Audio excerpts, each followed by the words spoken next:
Hello everyone, hello aspirant. আশা করি তোমরা সবাই ভালো আছো এবং প্রস্তুতি খুব ভালো চলছে।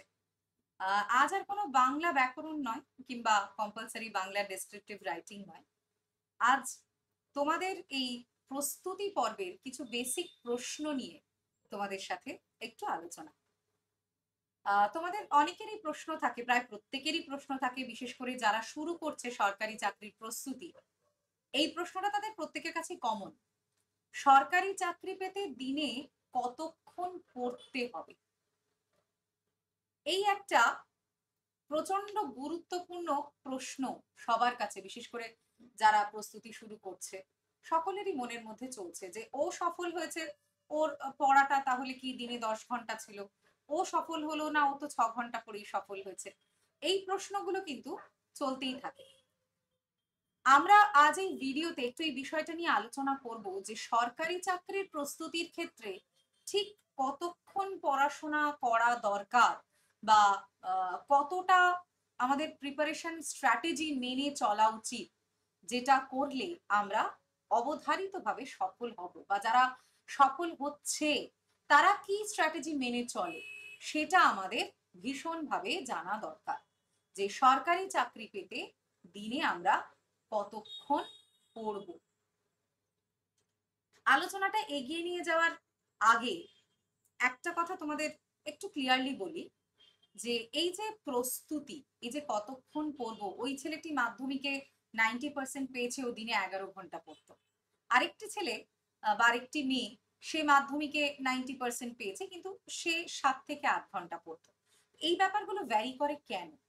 আমাদের সাফল্য বা সাফল্যের জায়গাটাকে যদি আমরা মেজার করতে যাই, বা আমরা যদি আমাদের লক্ষ্যটাকে এক জায়গায় স্থির ভাবি যে আমি আমি বোর্ড এক্সাম ধরেই বলছি, 90% মার্কস, কিংবা আমি যদি কম্পিটিটিভ ধরি, আমার 120-র মধ্যে আমাকে 90 থেকে 100 পেতে হচ্ছে, এরকম মানে সাপোজ আমি এই বিষয়টাকে ধরলাম। তো এই হচ্ছে আমার লক্ষ্য। তাহলে এই লক্ষ্যটা অ্যাচিভ করার জন্য আমাকে কতক্ষণ পড়তে হচ্ছে, কতক্ষণ পড়তে হবে?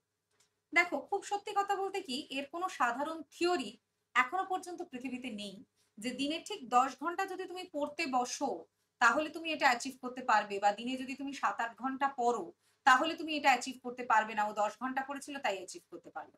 এরকম কোনো থিওরি হয় না, একেবারেই হয় না, বিশ্বাস করো, হয় না। তাহলে ব্যাপারটা কি করে হয়? প্রথমত, তুমি যখন সরকারি চাকরির পরীক্ষার প্রস্তুতি নিচ্ছ, অনেকগুলো বিষয়, বহু বিষয় রয়েছে। প্রিলিমিনারিতে তোমাদের অঙ্ক থাকছে, ইংরেজি থাকছে, জিকে থাকছে, জিআই থাকছে, জেনারেল সায়েন্স থাকছে, প্রচুর বিষয় থাকছে। এবার প্রতিটা বিষয়ে তুমি স্ট্রং নও, কিছু বিষয়ে তুমি দুর্বল, কিছু বিষয়ে তুমি স্ট্রং, এটাই হয়ে থাকে, সাধারণত হয়ে থাকে। আবার অনেকে হয় তারা প্রতিটা বিষয়ে মোটামুটি অ্যাভারেজ। তাহলে প্রথমে আমাদের যেটা বুঝে নিতে হবে, আমাদের ক্যাপাসিটিটা কি, আমাদের ক্যাপাসিটিটা সরি আমাদের ক্যাপাসিটিটা কি সেটা আমাদের আগে বুঝে নিতে হবে। তো আমাদের ক্যাপাসিটি অনুযায়ী আমাদের ভাবতে হবে যে আমাকে ঠিক কতটা পড়তে হবে। ধরো, তোমার মেধা আর আমার মেধা দুটোর মধ্যে তফাৎ আছে। এই মেধা যোগ পরিশ্রম হচ্ছে আমার লক্ষ্য অ্যাচিভ করার ক্ষমতা। মেধা, আমার নিজস্ব মেধা যোগ পরিশ্রম করার ক্ষমতা, এই দুয়ে মিলে তুমি কিন্তু অ্যাচিভ করছো। এই মেধাটা আমাদের হাতে নয়। এটা তোমার ক্ষেত্রে একরকম, আমার ক্ষেত্রে আর এক রকম, অমল বমল বিমল কমল সকলের কাছে আলাদা আলাদা ব্যাপারটা। এবং আমরা যারা সরকারি চাকরির প্রস্তুতি নিচ্ছি বা নেব, আমরা একেবারেই অ্যাডাল্ট, এবং আমরা জানি যে আমার মেধাটা এই জায়গায়, এবং এই মেধার সাথে পরিশ্রমের যোগ, অর্থাৎ আমার মেধা এতটা রয়েছে, অর্থাৎ আমার মেধা বেশি, তাই আমি পরিশ্রমটা কিছুটা কম করলে চলে। তবে তাতে যে আমার স্ট্র্যাটেজি প্রয়োজন নেই এটা একেবারেই নয়, সেখানেও আমার স্ট্র্যাটেজি দরকার। আমার মনে হচ্ছে যে না, আমার এই জায়গায় মেধাটা কম, অঙ্কে আমার মেধাটা কম, সেখানে অবশ্যই আমাকে পরিশ্রমটা বাড়াতে হবে। যোগফল যদি মেলাতে হয় তাহলে মেধা এবং পরিশ্রমের একটা প্রপোর্শন তৈরি করতে হবে আমাদের। মেধা যদি আমার বেশি হয়, সেই জায়গায় গিয়ে পরিশ্রমটা কম করলে চলে। ধরো, অঙ্কে আমার মেধা ভালো নয়, ইংরেজিতে আমার মেধা ভালো, ইংরেজির ক্ষেত্রে আমার ফোকাসটা, আমি পরিশ্রমের জায়গাটা একটু কমিয়ে আমি যদি অঙ্কে আমার পরিশ্রমের জায়গাটা বাড়াই, যেহেতু আমার মেধাটা কম, সেই কারণে আমি পরিশ্রমের জায়গাটা বাড়ালাম, তাতে আমার লক্ষ্য অ্যাচিভ করতে সুবিধা হবে। তাহলে এটাও অঙ্ক এবং এটাও একটা ইকুয়েশন যে মেধার সাথে পরিশ্রম যোগ হচ্ছে, মেধা যোগ পরিশ্রম ইকুয়াল টু আমার লক্ষ্য পূরণ, ইকুয়াল টু আমার লক্ষ্য পূরণ। এটা কিন্তু এক্কেবারে নির্ভুল একটা থিওরি। তাহলে তোমার মেধা বেশি হলে সেই জায়গায় পরিশ্রমটা তোমার একটু কম করতে হচ্ছে, এবং তোমার মেধাটা কম হলে এটা তুমি নিজেই সেলফ ইভ্যালুয়েশন করতে পারবে। ওই বিশেষ বিষয়টায় তোমার মেধা যদি কম হয় তাহলে পরিশ্রম তোমাকে বেশি করতে হচ্ছে। তো এইটা কিন্তু বেসিক স্ট্র্যাটেজি, মেন স্ট্র্যাটেজি, যেটা তুমি একদম প্রথমে নিজেকে তো আমরা অ্যাসেস করি, একটা কাজ ধরো শুরু করছি, একটা কাজ শুরু করার আগে লক্ষ্যহীনভাবে কোনো কাজ অবশ্যই শুরু করবে না। সেই লক্ষ্যটা নির্ধারণের আগে নিজেকে একটু অ্যাসেস করো যে এই 4টে বা 5টা বিষয় আমার রয়েছে। এখানে অঙ্কের ক্ষেত্রে আমার মেধা বেশি, ইংরেজিতে আমার মেধাটা একটু কম, জিএসটা আমি ভালোই পারছি, জিকেটা আমার ভালো হচ্ছে না। এবার যদি বলো স্ট্র্যাটেজি, স্ট্র্যাটেজিটা কিন্তু ওই মেধা আর পরিশ্রমের ইকুয়েশনের সাফল্যের উপর নির্ভর করছে। তোমার স্ট্র্যাটেজি কতটা সফল, তোমার স্ট্র্যাটেজি কতটা সফল এটা বোঝার আগে তোমাকে যেটা করতে হচ্ছে সেটা হচ্ছে তোমার মেধা এবং পরিশ্রমের যে প্রপোর্শন সেটাকে তৈরি করতে হচ্ছে। আশা করি বোঝাতে পারলাম যে স্ট্র্যাটেজি ব্যাপারটা আসলে কি। স্ট্র্যাটেজি ব্যাপারটা হচ্ছে মেধা আর পরিশ্রমের সমন্বয়, যেটা তোমাকে লক্ষ্য পূরণে সাহায্য করবে, এবং তুমি নিজে সব থেকে ভালো জানো যে কোন বিষয়ে তোমার মেধা বেশি আছে, কোন বিষয়ে তোমার মেধা কম আছে, কোথায় তোমার পরিশ্রমটা বাড়াতে হবে, কোথায় তোমার পরিশ্রমটা একটু কম করলে চলবে। এই অনুসারে আমরা কিন্তু আমাদের স্ট্র্যাটেজিটা নির্ণয় করব। স্ট্র্যাটেজি নির্ণয় করলাম, দারুণ খাতায় একেবারে লিখে টিকে একেবারে সুন্দর স্ট্র্যাটেজি, ওই যাকে বলে স্টিকি নোট বানিয়ে রেখেছি, আজ এটা করব কাল ওটা করব, দিনের পর দিন চলে যাচ্ছে, স্ট্র্যাটেজি আর কার্যকর হচ্ছে না। এই স্টোরি বোধহয় অনেকেরই, তাই না? অনেকেরই ঘটে, আমাদের সাথেও, আমার সাথেও ঘটে, তোমার সাথেও ঘটে, অনেকের সাথেই ঘটে যে স্ট্র্যাটেজি একটা দারুণ সুন্দর তৈরি করে ফেলেছি, এত ঘন্টা পড়বো, কিন্তু সেটাকে প্র্যাকটিসে পরিণত করতে পারছি না। কেন পারছি না? কেন পারছি না? তার কারণ আমি আমার রুটিনটা ঠিক করিনি। প্র্যাকটিস আর রুটিনের একটা অবিচ্ছেদ্য সম্পর্ক আছে। যদি তুমি একজন অ্যাসপিরেন্ট হও, যদি তুমি একজন প্রতিযোগিতামূলক পরীক্ষার পরীক্ষার্থী হও, তাহলে এই প্র্যাকটিস আর রুটিনের সমন্বয়টা তোমার সাফল্যের চাবিকাঠি। আসলে কি জানো তো, কেবলমাত্র যে প্রতিযোগিতামূলক পরীক্ষার সাফল্যের চাবিকাঠি এটা তা কিন্তু নয়। এটা তোমার জীবনের প্রতি ক্ষেত্রে, কেউ যদি সিঙ্গার হতে চায়, কেউ যদি পেন্টার হতে চায়, কেউ যদি ডান্সার হতে চায়, সেক্ষেত্রেও এই প্র্যাকটিস আর রুটিনের সমন্বয় হচ্ছে তোমার সাফল্যের চাবিকাঠি। আমি যদি 1 নম্বর স্টেপ ধরি স্ট্র্যাটেজি, 2 নম্বরে আমি আনছি প্র্যাকটিস এবং রুটিনকে। এবং একজন প্রতিযোগিতামূলক পরীক্ষার পরীক্ষার্থী তার রুটিনটা কেমন হওয়া উচিত। আমি একটু পুরাতন পন্থায় বিশ্বাসী। ভোরবেলা ওঠা এবং ভোরবেলা উঠে পড়া, এই বিষয়টা খুব ম্যাজিক্যাল। অনেকে বলে অবশ্য যে রাত ছাড়া পড়া হচ্ছে না ভালো, রাতের পড়াটা ভালো হয়। হ্যাঁ, রাতটাও একটা পড়ার সময়, কিন্তু মনস্তত্ত্ব বলে লার্নিং এটা কিন্তু সকালে সব থেকে ভালো হয়। বিশেষ করে এই সকাল 5টা থেকে 10টা বা 11টা অব্দি সময়, এটা তোমার লার্নিং এর বেস্ট টাইম। এবং তুমি এই অংশটা লার্নিং এর জন্য রেখে দিনের বাকি কিছু অংশ যদি প্র্যাকটিসের কাজে লাগাও, যে তুমি যেটা পড়লে সেটা তুমি অভ্যেস করছো, তাহলে কিন্তু খুব সুন্দর একটা রুটিন তুমি তৈরি করতে পারবে। এবার যদি খুব স্পেসিফিক ভাবে বলি, তাহলে কি করব আমি? আমি সকাল 5টায় উঠে পড়তে বসবো, নতুন পড়াগুলো তৈরি করব, নোটস তৈরি করব, নোটস মুখস্থ করব, চ্যাপ্টার মুখস্থ করব, অঙ্কের অভ্যেস করব। আমি ভোর 5টায় উঠবো। এখন হঠাৎ একদিন আমি ঠিক করলাম ভোর 5টায় উঠবো, আমি 4 দিন 5 দিন 7 দিন আরে ভোর 5টায় উঠে পড়ছি, রাত 12টায় শুচ্ছি তো কি হয়েছে, আমি ভোর 5টায় উঠে পড়ছি। এই যদি হঠকারী ভাবে আমরা আমাদের রুটিন শুরু করি, তাহলে কিন্তু জেনে রাখো আমরা ব্যর্থ হব। আমরা আমাদের রুটিন হঠকারী ভাবে যদি শুরু করি, ওই ৫ দিন, ৭ দিন, ম্যাক্সিমাম ১০ দিন। তার বেশি কিন্তু আর কন্টিনিউ করতে পারবো না। কারণ আমাদের শরীর দেবে না, আমাদের মস্তিষ্ক দেবে না। তাহলে শরীর এবং মস্তিষ্ককে সবকিছু তোমাকে প্রপার প্রপোর্শন এ দিতে হবে। তোমাকে রেস্ট দিতে হবে। তোমাকে বিনোদনের একটা জায়গা রাখতে হবে। তা না হলে ওই যাকে বলে ওভার স্ট্রেসড তুমি হয়ে যাবে। তাই যদি তোমার লক্ষ্য হয় তুমি ভোর ৫ টায় উঠে পড়াশোনা করবে, তোমাকে কিন্তু ঘুমোতে যেতে হবে ১০টা থেকে ম্যাক্সিমাম ১০:৩০ র মধ্যে। আমরা কি করি? মা রান্না-টান্না করে দিয়েছেন। মা তো নিজের কাজটা খুবই পারফেক্টলি করেন। ছেলেটি বা মেয়েটি সে ভোরবেলা উঠবে, মা আরো তাড়াতাড়ি রান্না-টান্না সেরে এই ভয়ঙ্কর গরমে তোমার সামনে দিয়ে দিয়েছেন। তুমি যথেষ্ট পুষ্টিকর খাবার খেয়েছো। তুমি ১০ টার মধ্যে একদম ১:৪০ ১০ টায় বিছানায় চলে গেছো। ঘুম আসছে না ১৫ মিনিট আ মোবাইলটা নিয়ে। আচ্ছা, YouTube এ কি আছে? একটু পড়াশোনার দেখলাম। আচ্ছা, মজার রিলস। ১ টা রিল, ২ টো রিল, ৩ টে রিল, ৪ টে রিল। একটু Facebook টা দেখি। Facebook, আরে বন্ধুদের মধ্যে ভীষণ ঝগড়া লেগেছে। Facebook এ ভীষণ ঝগড়া হচ্ছে বন্ধুদের। Facebook চেক করছি। আরে ঝগড়াটা কবে শুরু হয়েছিল? ১ সপ্তাহ আগে শুরু হয়েছিল। সেখানে পোস্টটা কি ছিল? আচ্ছা, এই পোস্টের থ্রুতে ঝগড়াটা শুরু হয়েছিল। সেটা করতে সাডেনলি দেখলে পৌনে ১টা। তারপর তুমি ভোর ৫ টায় ঘুম থেকে উঠবে এবং অপর্যাপ্ত ঘুমের কারণে তুমি কক্ষনো কনসেনট্রেট করতে পারবে না। এটা বিজ্ঞান বলে। আমি বলি না। আমি বলার কেউ না। এবং এটা দিনের পর দিন ঘটতে পারে না। ৪ দিন ৫ দিন তুমি তোমার আগে সঞ্চিত এনার্জি দিয়ে পারলে, তারপর আর পারবে না। তাহলে আমাদের ১ম এই যেটা করতে হবে আমাদের মনস্থির করতে হবে।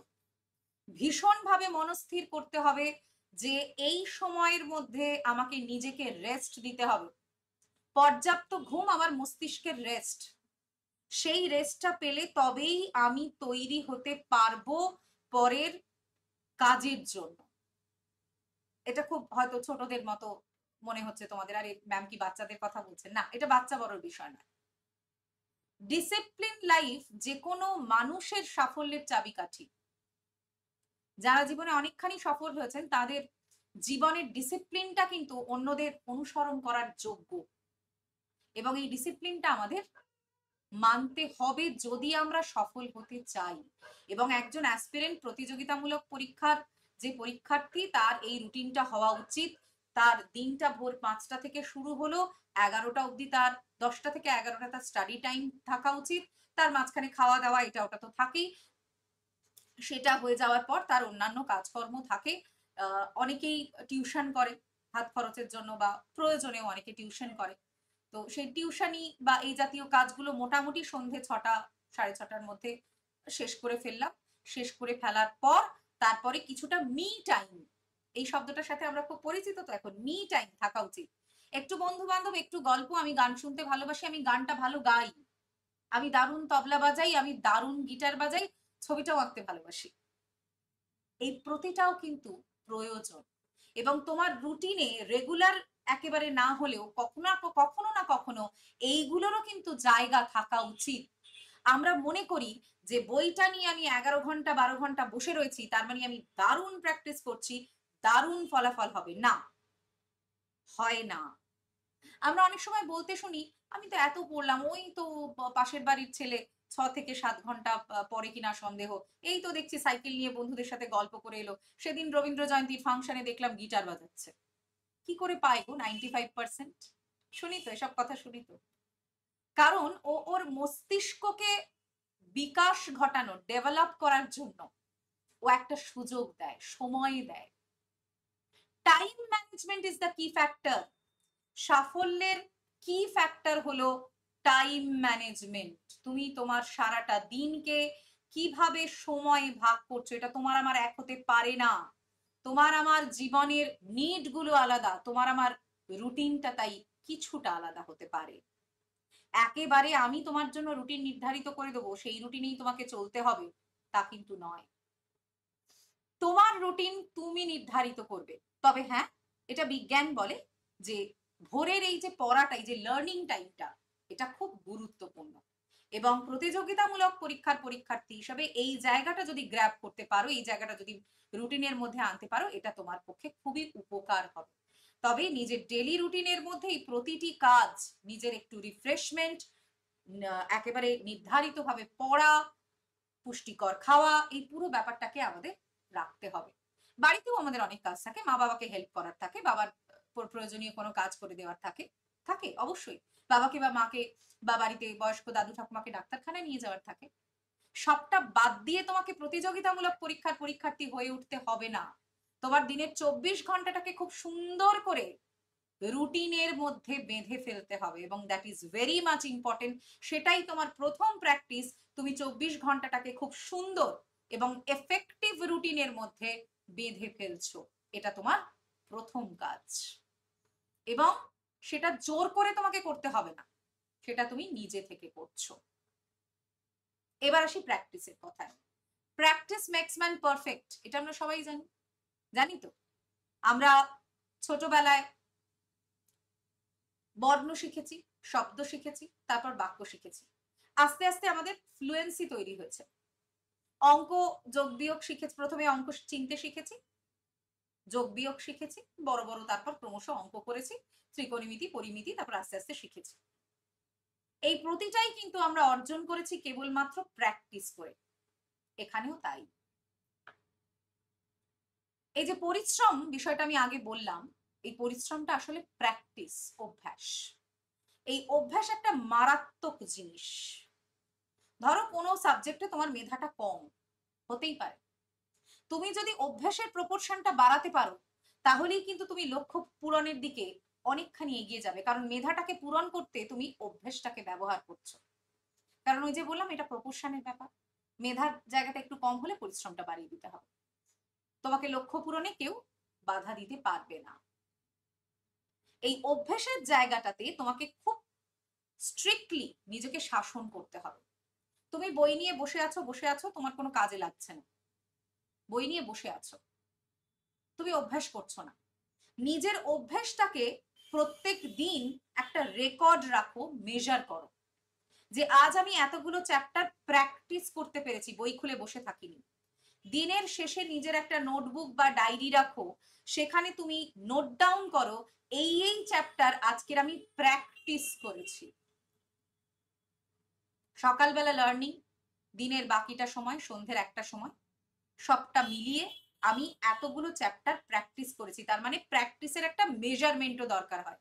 সেখানে আমি বুঝতে পারি আমার আদৌ উন্নতি হচ্ছে না অবনতি হচ্ছে। তাহলে একজন প্রতিযোগিতামূলক পরীক্ষার্থীর রুটিনটা কেমন হওয়া উচিত? সে সকাল 5টায় ঘুম থেকে উঠলো, সে 11টা পর্যন্ত মোটামুটি পড়াশোনা করছে, তার মধ্যে তার ব্রেকফাস্ট আছে, এটা ওটা কাজ আছে, বাট এইটা যতটা সম্ভব ফোকাস করা যায় ততটা সে ফোকাস করছে। তারপর তার অন্যান্য কাজকর্ম থাকতে পারে, পড়ানো, টিউশন ইত্যাদি কাজগুলো 6টার মধ্যে সেরে ফেলে। বন্ধু বান্ধব এটা ওটা, সেটাও মোটামুটি 7:30 8টা পর্যন্ত চলে। তারপর একটা ডিনারের আগে পর্যন্ত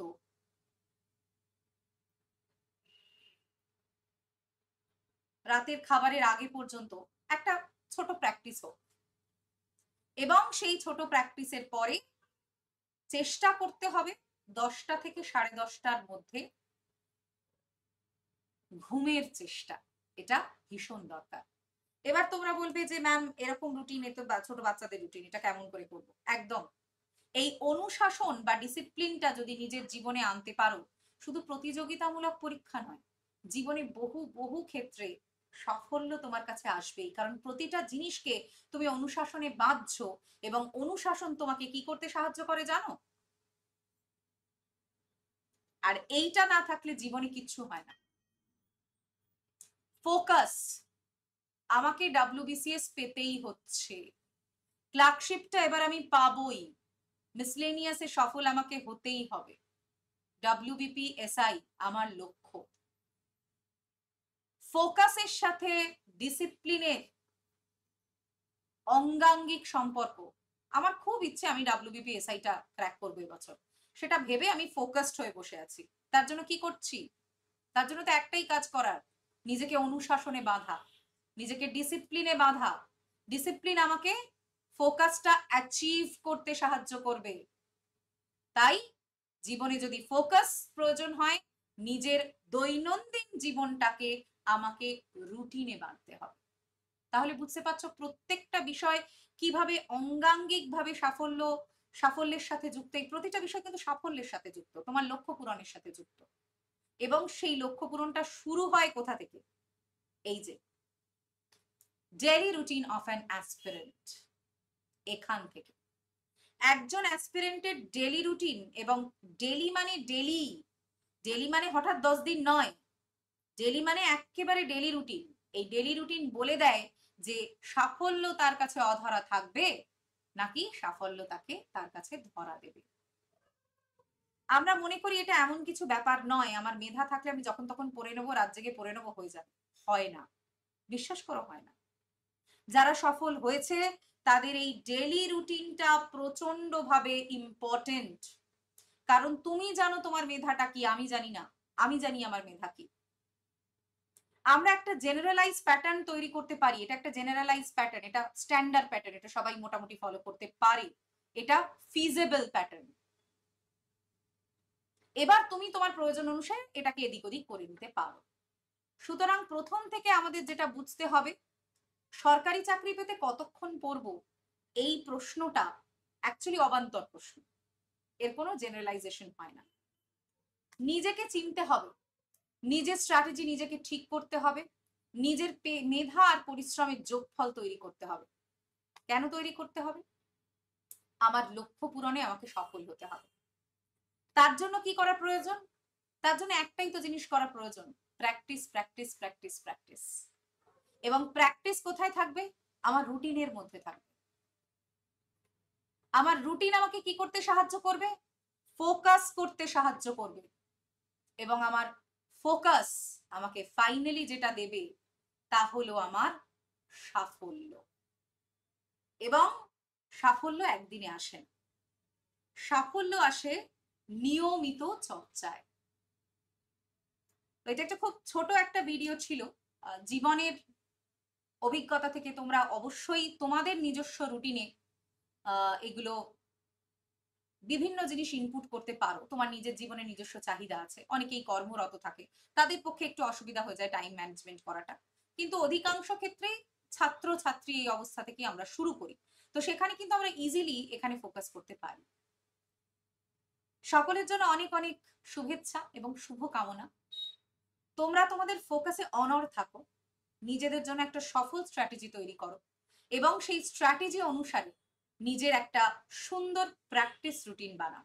আবারও কোনো একটা ভিডিও বা কোনো লাইভ ক্লাসে তোমাদের সাথে দেখা হবে, এবং অবশ্যই আমি জানতে চাইবো যে নিজেদের স্ট্র্যাটেজি তোমাদের ঠিক কতটা সাফল্যের পথে নিয়ে যাচ্ছে। সবাই ভালো থেকো, সুস্থ থেকো, এবং সাফল্য তোমাদের কারো অধারা না থাকুক।